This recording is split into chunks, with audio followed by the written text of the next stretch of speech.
The air shakes with thunder that is not from the sky, but from the earth itself. Shadows move across the golden grass of the savanna, massive forms with horns like curved spears, shoulders broad as boulders. These are not ordinary prey. They are the colossal buffalo-like beasts that dominate this world. And today, as every day, survival means facing them. What if humans were forced to hunt these giants daily, each sunrise a wager of blood and bone against overwhelming power? This is the story of life 7.9 million years ago, where survival itself was an epic gamble written on the savanna. Dust rises under bare feet as a band of Australopithecus moves in silence, their bodies taut with hunger, their eyes locked on the herd in the valley below.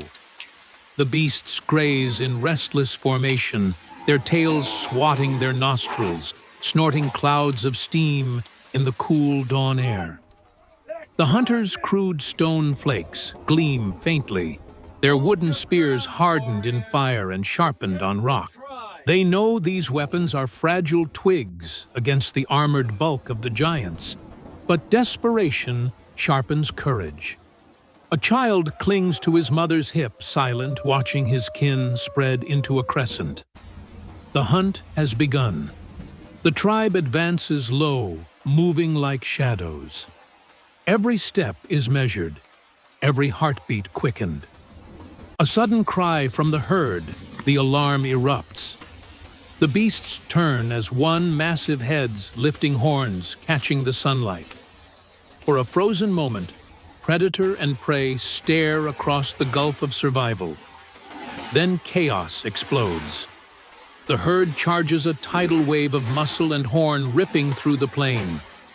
The ground trembles, grass flattens, and the tribe scatters.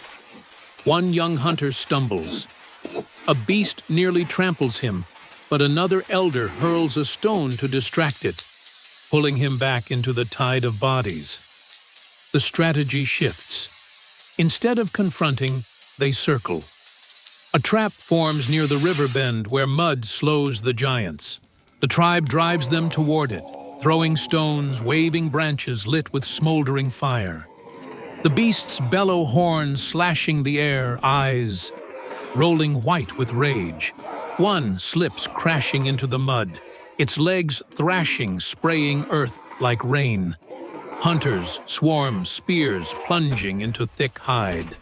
The beast roars a sound that shakes the marrow, and even in its death, struggle, one swing of its horn sends a man sprawling, blood flowing from his side. The tribe hesitates, torn between fear and duty. Then the storm comes. Dark clouds boil above winds tearing across the savanna, turning dust into a storm of knives.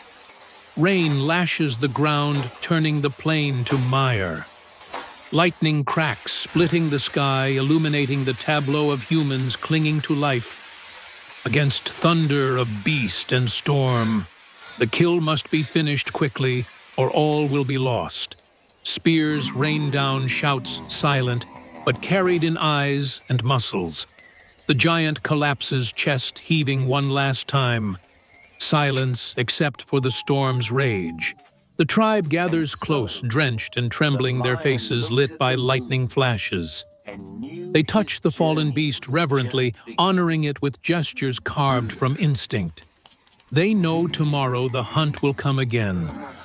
But tonight, survival has been won. The carcass is dragged inch by inch through mud and storm, the tribe straining together, their sinews taut, their lungs burning with effort. Every step is agony. But the weight of the beast is not just flesh, it is life itself, a promise of survival in a land that offers nothing freely.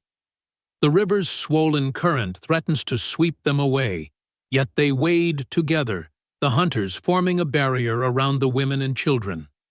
The body bumps against stones, its blood washing into the torrent, carrying its scent downstream. Far away predators will smell it. The tribe knows time is short. They reach the shelter of a rocky outcrop, slick with rain. There they carve with stone flakes, slicing through thick hide, pulling strips of steaming flesh. Fire is coaxed from embers carried in leaves and bark, guarded fiercely through storm and flood. Smoke rises, mingling with the rain, clinging to hair and skin. The tribe huddles close, warmth blooming in the chaos. The first bite of meat sending strength back into hollow bellies. Children chew slowly, eyes wide with awe at the size of the beast they helped conquer. This is more than food. It is proof that fragile bodies and sharp minds can bend the will of giants. But the savannah is never still. As dawn breaks after the storm, shadows flicker at the edges of camp. Hyenas, drawn by the scent of blood, circle with teeth bared and eyes glowing. The tribe forms a ring, their voices low, growls, spears raised. The carcass is dragged deeper into the rocks, women shielding the young. The predators test the circle, snapping at ankles, darting forward, then leaping back. One lunges too close. A spear thrust finds its mark, and the animal yelps, stumbling away. The others scatter into the grass, but the message is clear: they will return. The hunters exchange glances, and a decision forms without words. The tribe cannot stay. The carcass, as vast as it is both salvation and curse, beacon and burden. They slice what they can carry, strips of meat wrapped in leaves, bones cracked for marrow. The rest they abandon to scavengers, a gift to the wild, in exchange for survival. With bundles strapped across shoulders, the band moves once more, leaving behind the scene of triumph and terror. By midday, they reach the edge of a grove where tall trees offer shade and safety. Here the tribe pauses. A wounded hunter lies, pale blood still seeping from the gash, torn by the beast's horn. Women grind herbs into a paste, pressing it into the wound, binding it with strips of hide. His face tightens with pain, but his hand grips that of his kin. He will live not because of his strength alone, but because the tribe carries him. The day ends with laughter, strange, fragile, but real. Children play with the curved horns taken as trophies, pretending to charge as the beasts do. The adults watch, weary but proud, knowing each day's survival is a seed for tomorrow. In this world of giants, unity is their only weapon. Night descends again, but not with the terror of the hunt or the fury of the storm.